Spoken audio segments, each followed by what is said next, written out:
찾아라 찐 리포트 시간입니다. 오늘 볼 종목은 효성화학이고요. 역시나 눈높이보다 좀 낮은 실적이 확인이 되다 보니까 영향을 받고 있는 것 같아요. 오늘 목표가 하향 조정 리포트 많이 나왔습니다. 그 가운데 하나 살펴보실 텐데요. 이베스트 투자증권 리포트고요. 4분기 컨센서스를 하회하는 실적을 기록했습니다. 투자 의견 그리고 목표 주가 모두 낮추는 모습이었는데 일단 목표 주가 같은 경우에도 30만 3천 원까지 조금 큰 폭으로 하향 조정하는 모습이고요. 투자 의견은 홀드를 제시했습니다. 현재 주가부터 살펴보실게요. 네, 오늘 효성화학 보시면 12%가량 조금씩 더 저점을 낮추고 있습니다. 현재 24만 8천 원 부근을 지나가고 있는데요. 개파락하면서 출발했는데 저점이 조금 더 낮아지는 상황입니다. 이렇게 급락하고 있는 이유들은 어떤 것들이 있을지 리포트에서 제시한 포인트들 살펴보겠습니다. 네, 첫 번째 포인트는 제목대로 4분기 좀 좋지 않은 실적을 냈다는 점이고요. 무엇보다도 베트남 PP 쪽 이 부분이 좀 부진한 모습이었습니다. 내용 보시면 지난해 4분기 매출액 같은 경우에는 6,120억 원으로 지난해 대비 28.7% 증가했는데 분기 대비해서 봤을 때는 3%가량 하락했습니다. 네, 영업이익은 손실이 발생했고요. 168억 원 적자가 나오게 되면서 지난해 대비 적자 전환했습니다. 컨센서스 대비해서 봤을 때도 큰 폭으로 하회하는 실적이었는데요. 일단 국내에 이 폴리프로필렌이라고 하는 PP와 탈수소화를 가리키는 DH의 정기 보수로 인해서 일회성 비용이 약 110억 원가량 발생했고요. 프로판 가격도 좀 급등을 하면서 스프레드가 축소된 부분도 있었습니다. 그리고 베트남 PP와 DH 사업부 역시나 트러블 관련 보수 비용이 약 20억 원가량 발생했고 재고평가 손실도 비슷하게 20억 원가량 나오는 모습이었습니다. 네, 다음 단락 살펴보시면요. 일단 지난해 효성화학의 실적 부진 이유는 베트남 PP 그리고 베트남 DH 설비가 완공되기 전에 외부에서 프로필렌을 조달했기 때문에 이익 자체에 좀 변동성이 생긴 것으로 보입니다. 그리고 7월에 베트남 DH 설비가 완공된 이후에도 화재랑 설비 트러블 같이 이런 부분들이 발생하면서 가동이 제대로 이뤄지지 않았는데요. 일단 올해 만약에 베트남 DH 가동이 정상화되면은 이 적자를 기록했던 베트남 PP 쪽에서 이익이 다시 날 수 있을 것이라고 봤습니다. 베트남 법인의 경우 프리미엄 PP 비중은 작지만 일단 법인세를 4년간 면제받을 수 있고요. 아세안 지역 내 수출 관세 혜택 같이 다양한 세제 혜택이 있기 때문에 수익 안정성은 클 것이라는 분석입니다. 네, 두 번째 포인트 보시면요. 효성화학 개별적으로도 실적이 좀 부진했던 면모가 있었지만 석유화학 업황을 보셔도 그렇게 좋지는 못합니다. 업사이드가 제한적이라는 평가인데요. 내용 보시면 올해 대부분 이 석유화학 기업들이 중국 수요의 불확실성이 커지고 또 대규모 증설로 인해서 업황이 부진할 것이라는 평가를 내놨습니다. 네, 오늘 상장을 했는데 LG 에너지 솔루션으로 인한 이 대형 IPO 같이 수급 부담까지 겹치면서 저평가 매력이 부각되더라도 주가가 상승하기는 어려울 것이라는 평가인데요.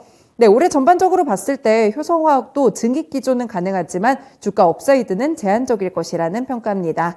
베트남 DH 가동이 정상화되는 시점, 그때쯤 되면 트레이딩 바이 전략이 유효할 것이라는 평가를 내렸습니다. 네, 효성화학 보시면 개별적으로 실적도 좋지 못했는데 전반적으로 석유화학에 대한 눈높이가 좀 많이 낮아진 상황이죠. 이런 부분들 영향을 받으면서 오늘 급락세 연출하고 있습니다. 교보증권의 윤여민 팀장이 연결해서 조금 더 자세한 코멘트 들어볼게요. 팀장님 안녕하세요. 네, 안녕하십니까. 네, 보니까 석유화학 업종들에 대한 눈높이가 전반적으로 많이 낮아지는 것 같습니다. 시장이 부진하다 보니까 또 실적 관련 종목들 좋지 않았을 때 타격이 좀 큰 편으로 나타나고 있는데 효성화학 리포트 어떻게 보셨나요? 예, 일단 화요일에 이어서 지금 유성화까지 좀 어떻게 보면 매도 리포트가 계속 나오고 있는 상황인데요.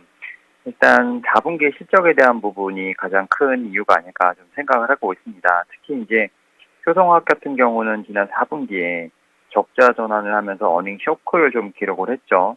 4분기 영업 손실입니다. 168억을 기록을 하면서 3개월 컨센서스 237억을 좀 크게 하회하는 모습을 좀 보였는데요. 일회성 비용도 있었고 베트남 DH 설비 트러블로 좀 비용이 정해진 부분도 있었습니다. 다만 여기에 좀 최근에 문제가 됐던 것 중에 하나는 이제 프로판 가스 가격이 좀 올라가면서 수익성에 대한 우려가 좀 더 많이 커진 상황이라 말씀드릴 수 있을 것 같습니다. 결국 이러한 부분들로 인해서 실적이 좀 상당히 아쉽게 나왔다는 점.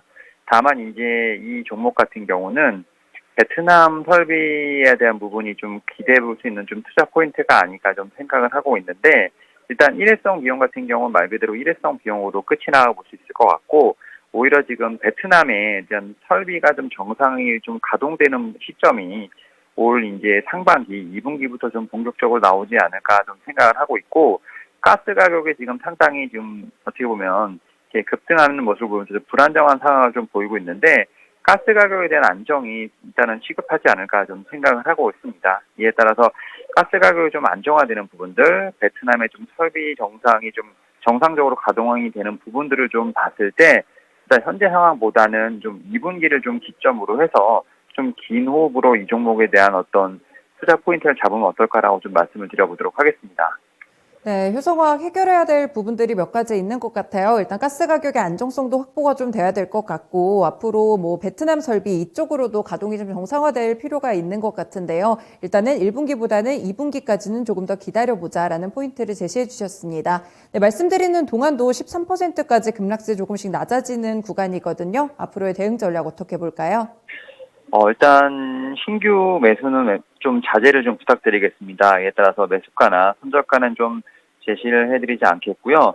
기존에 이제 이 급락에 대한 부분을 좀 이제 대처하지 못하신 기보유자분들 같은 경우는 반등 영역이 나오는 한 30만 원 정도에서 일단은 좀 리스크 관리 차원에서 좀 정리를 해보시는 게 어떨까라고 좀 말씀을 드려보도록 하겠습니다. 네, 고맙습니다. 오늘 가격 전략까지 잘 참고해 보겠습니다. 네, 감사합니다.